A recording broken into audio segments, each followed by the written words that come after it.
from last month stated that the state of personal finance in America is full of anxiety and uncertainty, which they attribute to rising prices, shrinking household budgets. And take a look at this.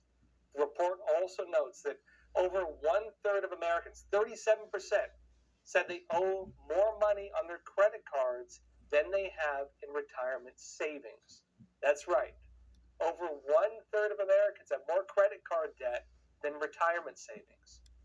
And a report from February this year by Senator Bernie Sanders, as chairman of the Senate Health, Education, Labor, and Pensions Committee, noted some even more concerning statistics. Let me show you. It says nearly half of Americans, 55 and older, have no retirement savings. Current state of things, 55 and older. Roughly 52% of Americans, 65 and older, are living on less than $30,000 annually. And 1 in 4 survive on less than $15,000 per year. That puts you in the poverty level, folks. It notes that nearly half of all Americans are at risk of a financially insecure retirement, up from 1 in 3 workers in 1983. Look, this is actually a big deal. Medicare is drying up. People my age, if I'm not working, I need Medicare, it's probably not going to be there when I get older. People don't have emergency funds, let alone retirement funds. And people are having fewer kids also.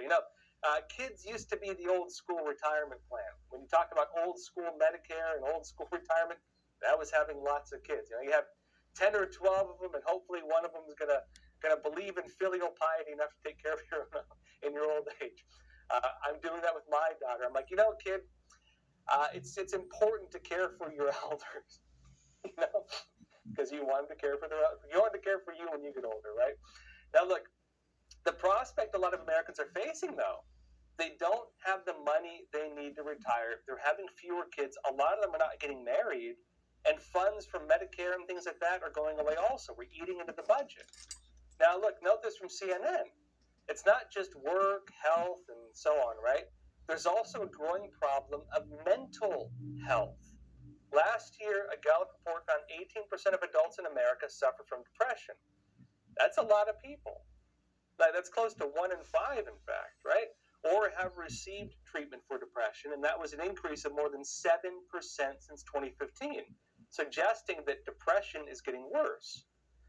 Now look at this as well. There's also another type of epidemic, loneliness. And, this is something new. You'd think that with the internet, connecting all of us, we've never been more connected, that people feel less connected. Despite your ability to pull out your phone and talk to your friend from high school or middle school who you lost contact with, people are more lonely. According to a new Gallup survey, 20% of U.S. adults report feeling loneliness. And let's have a look at this. This is Gallup. 20% of U.S. adults in Gallup's most recent quarterly data report feeling loneliness a lot of the day yesterday, a slight uptick in the rate after several quarters when it hovered around 17% or 18%. Again, about 1 in 5. And note that still, the current rate remains lower than the 25% highs measured 3 times, most recently in March of 2021 during the COVID-19 pandemic. And you could argue that the pandemic was a different situation because obviously if you're locked in your house, right, or the lockdowns, you're probably going to feel a bit lonely. But even after getting out of that state, a lot of people have maintained that. Now, you can attribute that to more people working from home. A lot of offices are trying to end that, notably. But I'd say actually it's a longer-term problem, despite, again, the fact that technology has connected all of us. Human, person-to-person interaction has gone away. Look, do you all remember back in the 90s? Let's go way back in time. Do you remember if you wanted to visit your friend, what you did? Right? Do you remember that? Well, you picked up the phone with the wire on it, right? You dialed their phone number, and you said, hey, do you want to hang out?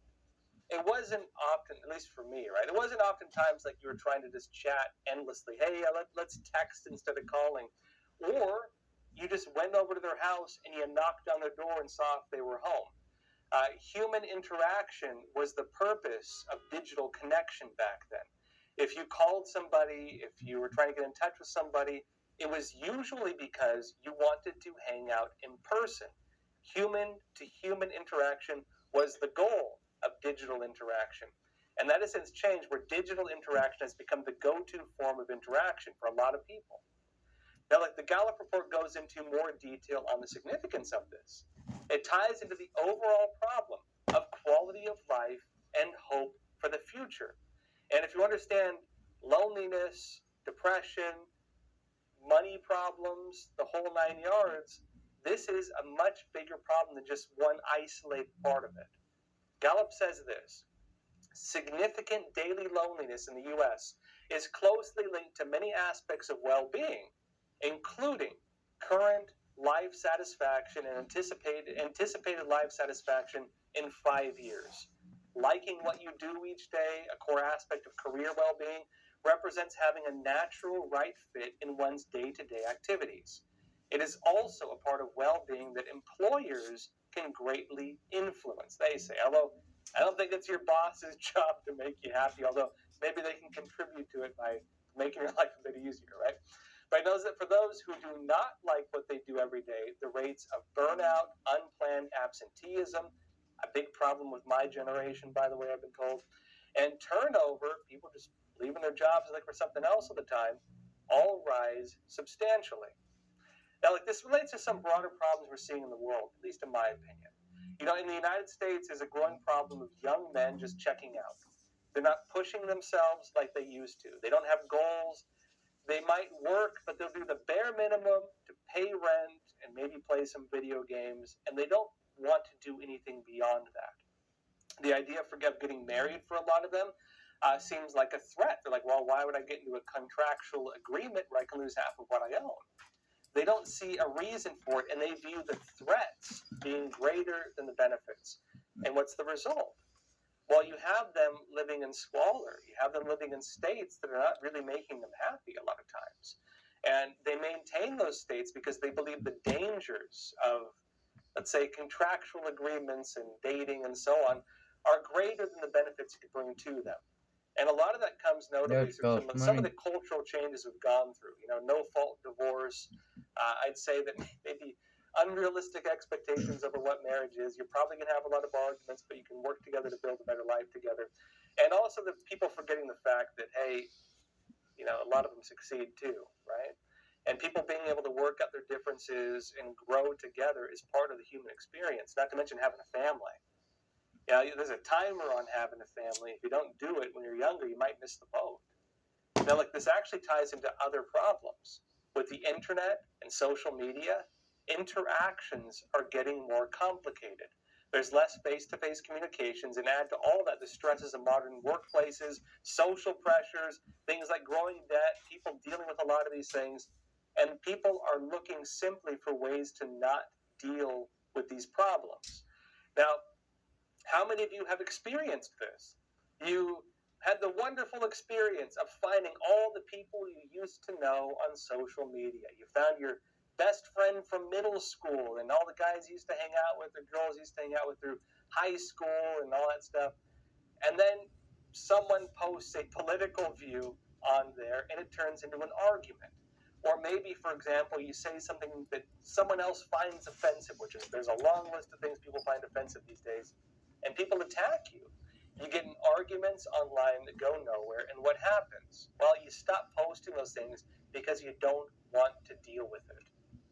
Human interaction has become more complicated. Now, that being said, this ties into some broader problems because there's also not just the human interaction problem, there's also the financial issue. You can blame this on home shopping. I think it's more than that.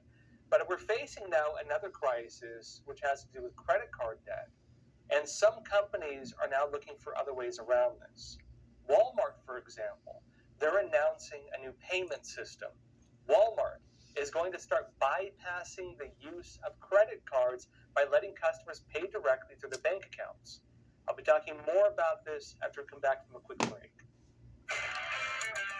Walmart has announced a new payment system. Now look, they're going to start bypassing the use of credit cards by letting customers pay directly through their bank accounts. Look at this. This is Bloomberg. The world's largest retailer has offered pay by bank through Walmart's Pay since earlier this year.